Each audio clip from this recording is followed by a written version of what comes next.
ओम शांति। 18 सितंबर 1975। बाबा के अव्यक्त मधुर महावाक्य। मुरली का टाइटल है माया के चक्करों से परे स्वदर्शन चक्रधारी ही भविष्य में छत्रधारी।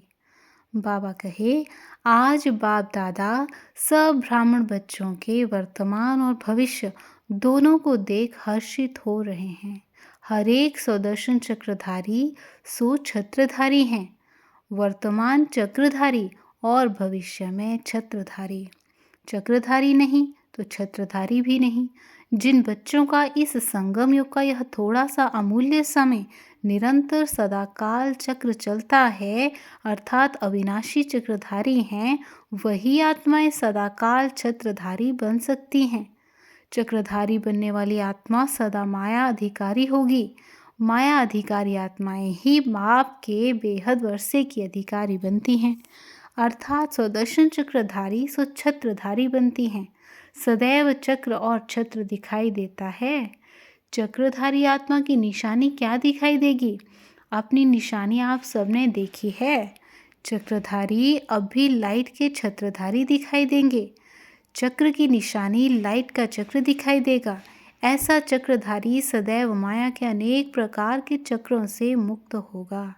जैसे अपनी देह की स्मृति के अनेक व्यर्थ संकल्पों के चक्र से, लौकिक और अलौकिक संबंधों के चक्र से, अपने अनेक जन्मों के स्वभाव और संस्कारों के चक्र से और प्रकृति के अनेक प्रकार के आकर्षण के चक्र से वह सदैव मुक्त होगा। सिवाय सुदर्शन चक्र के वह और कोई चक्र में आ नहीं सकेगा। अन्य आत्माओं को भी बाप से प्राप्त हुई शक्तियों द्वारा अनेक चक्रों से सहज ही छुड़ा देगा। माया के अनेक प्रकार के चक्रों की निशानी क्या होगी? जैसे चक्रधारी आत्मा लाइट के ताजधारी होगी और बाप के वर्षे की अधिकारी होगी, वैसे माया के अनेक प्रकार के चक्कर में आने वाले की निशानी क्या होगी? जैसे उनके सिर पर लाइट का ताज है, वैसे उनके सिर पर अनेक प्रकार के विघ्नों का बोझ होगा। ताज नहीं, सदैव किसी न किसी प्रकार का बोझ उनके सिर पर अर्थात बुद्धि में महसूस होगा। ऐसी आत्मा सदैव कर्जदार और मर्जदार होगी। उनके मस्तक पर, मुख पर सदैव क्वेश्चन मार्क होंगे। हर बात में क्यों, क्या और कैसे यह क्वेश्चंस होंगे। एक सेकंड भी बुद्धि एकाग्र अर्थात फुल स्टॉप में नहीं होगी। फुल स्टॉप की निशानी बिंदी होती है, अर्थात मनसा में भी बिंदु स्वरूप की स्थिति नहीं होगी। वाचा और कर्मणा में भी बीती सो बीती, नथिंग न्यू जो होता है वह कल्याणकारी है। ऐसा फुल स्टॉप अर्थात बिंदी लगानी नहीं आएगी। क्वेश्चन मार्क की निशानी देखने में भी टेढ़ी आती है। फुल स्टॉप लिखना सहज है, फुल स्टॉप लिखने से क्वेश्चन मार्क लिखना ज़रा मुश्किल होता है। तो अनेक प्रकार के क्वेश्चन करना, चाहे स्वयं से अथवा दूसरों से या बाप से, यही निशानी है कि यह आत्मा सुदर्शन चक्रधारी सो छत्रधारी नहीं। ऐसी आत्मा हर संकल्प में सदा स्वयं से भी क्वेश्चन करती रहेगी कि क्या मैं सफलता मूर्त बन सकती हूँ?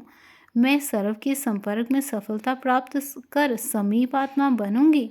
मैं सर्व के स्वभाव संस्कारों में चल सकूंगी, सर्व को संतुष्ट कर सकूंगी। ऐसे अनेक प्रकार के क्वेश्चन स्वयं के प्रति भी होंगे और अन्य के प्रति भी होंगे। यह मेरे से ऐसे क्यों चलते? मुझे विशेष सहयोग क्यों नहीं मिलता? मेरा नाम, मेरा मान क्यों नहीं होता? इसी प्रकार के अन्य के प्रति क्वेश्चन होंगे। ऐसे ही बाप के प्रति भी क्वेश्चन होंगे। जब बाप सर्वशक्तिमान है तो मेरी बुद्धि को क्यों नहीं पलटाते? नज़र से निहाल करने वाले मेरी तरफ नज़र क्यों नहीं रखते? जबकि बाप है तो जैसी भी हूँ, कैसी भी हूँ, उनकी ही हूँ। उनकी जिम्मेवारी है मुझे पार कराना।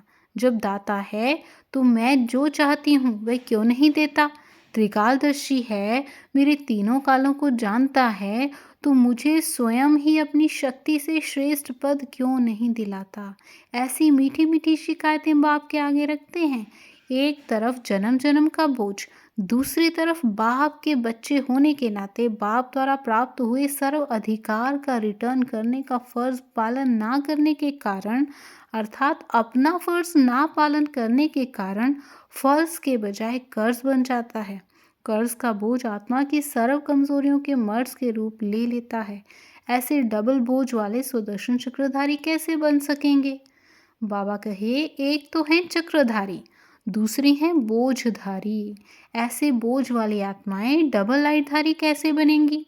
इसलिए इनकी बार बार एक ही आवाज निकलती है कि अनुभव नहीं होता। सुनते भी रहते, चलते भी रहते, लेकिन प्राप्ति की मंजिल नजर नहीं आती है। बड़ा मुश्किल है। ऐसी आवाज बाप सुने और ऐसे बच्चों को देखे तो बाप क्या करेंगे? मुस्कुराएंगे और क्या करेंगे? फिर भी रहमदिल बाप के संबंध के कारण बार बार हिम्मत और उल्लास दिलाते रहते हैं कि तुम ही बच्चों ने अनेक बार विजय प्राप्त की है। हिम्मत आपकी, मदद बाप की। फिर भी चलते चलो, रुको नहीं। कल्प पहले माफिक, फिर से विजयी बन जाओ। सिर्फ एक सेकंड भी सच्चे दिल से सर्व संबंधों से याद करो तो उस एक सेकंड में मिलने की अनुभूति और प्राप्ति सारे दिन में बार बार सब तरफ से दूर कर बाप तरफ आकर्षित करती रहेगी। भले कितने भी निर्बल हों, लेकिन एक सेकंड की याद इतना तो कर सकते हैं। ऐसी निर्बल आत्माओं को एक सेकंड की याद रखने की हिम्मत के रिटर्न में बाप 1000 गुना मददगार बनेंगे। इससे सहज और क्या करेंगे? या आपकी तरफ से योग भी बाप ही लगाएं। नाजुक बच्चे हैं ना, नाजुक बच्चे बाप से भी नाज करते हैं। इसलिए नाज युक्त नहीं बनो, लेकिन राज युक्त और युक्ति युक्त बनो। समझा? अच्छा, ऐसे चक्रधारी सुछत्रधारी स्वयं को और सबको निर्बल से महाबलवान बनाने वाले, सर्व कमजोरियों की सेकंड में संकल्प में बलि देने वाले, ऐसे महाबली चढ़ाने वाले महाबलवान अर्थात मास्टर सर्व शक्तियों को शस्त्र समान कर्तव्य में लाने वाले, ऐसे कर्म योगी सहज योगी आत्माओं के प्रति बाप दादा की याद, प्यार और नमस्ते। अच्छा, ओम शांति।